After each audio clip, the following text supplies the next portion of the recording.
Hi, I'm Lori Grunin, Senior Editor with CNET, and this is the Olympus Pen E-PL2.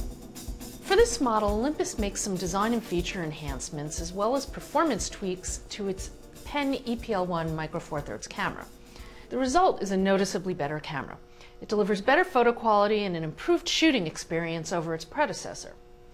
The most obvious functional differences to this consumer-focused interchangeable lens model include a larger LCD, multiple variations for some of the art filters, support for the new accessory connector, and a redesign of the buttons.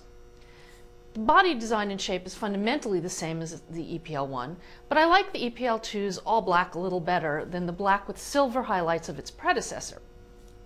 It's still very well built and sturdy, as well as comfortable to grip and shoot. There's one oddity, however. When equipped with the new 14 to 42 mm MSC lens, the body overbalances a little and wobbles in a weebly kind of way. It's not a problem, but it is a little disconcerting the first time you put it down and see it. The fundamental layout remains unchanged. The top dial includes typical manual, semi-manual, and preset automatic modes, as well as a dedicated movie mode and art filters. Olympus's Live Guide, which appears in automatic mode, provides a user-friendly adjustment interface and shooting tips, and now it works with video. The company has expanded its art filters to accommodate more variations on each filter. Real-time art filter preview processing can be burdensome for the camera.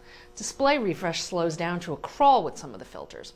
So Olympus added a second display mode that provides a lower quality preview. That ratchets up the usefulness of those filters quite a bit. For shooting, Olympus changed the large buttons and four-way navigation keys to smaller buttons and a dial for navigation. It looks a lot nicer, and I really like the dial, but the buttons may be small for some people. The movie record button is also recessed a bit more to prevent accidental operation. The LCD is a nice upgrade from the previous model. It's bright and crisp, and it's much nicer for manual focusing.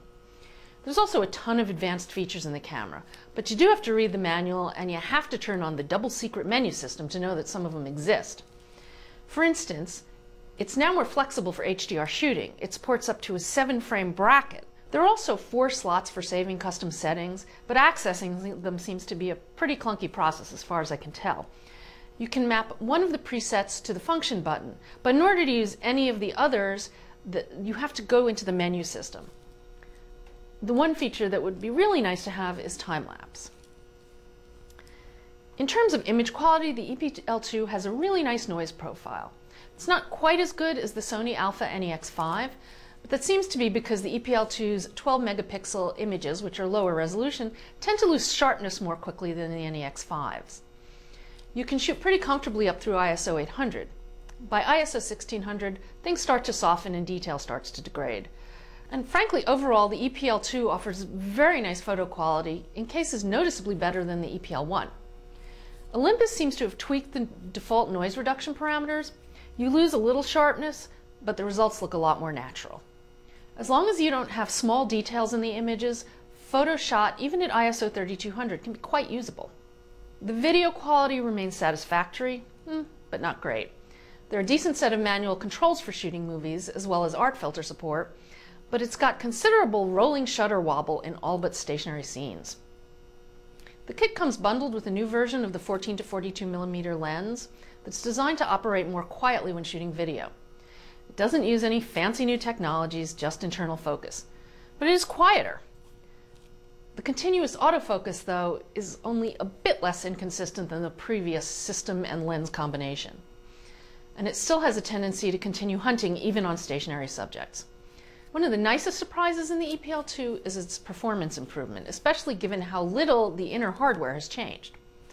Though I still wouldn't call it a really fast camera, Olympus has brought its autofocus speed up to where it should be.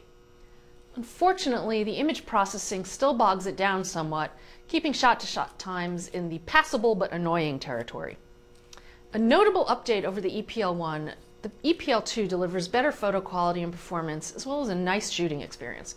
But while I definitely recommend it to people who want to upgrade from a point-and-shoot to get better overall, and especially better low-light photo quality, it still remains a little too sluggish to recommend for shooting active kids and pets. I'm Lori Grunin, and this is the Olympus Pen E-PL2.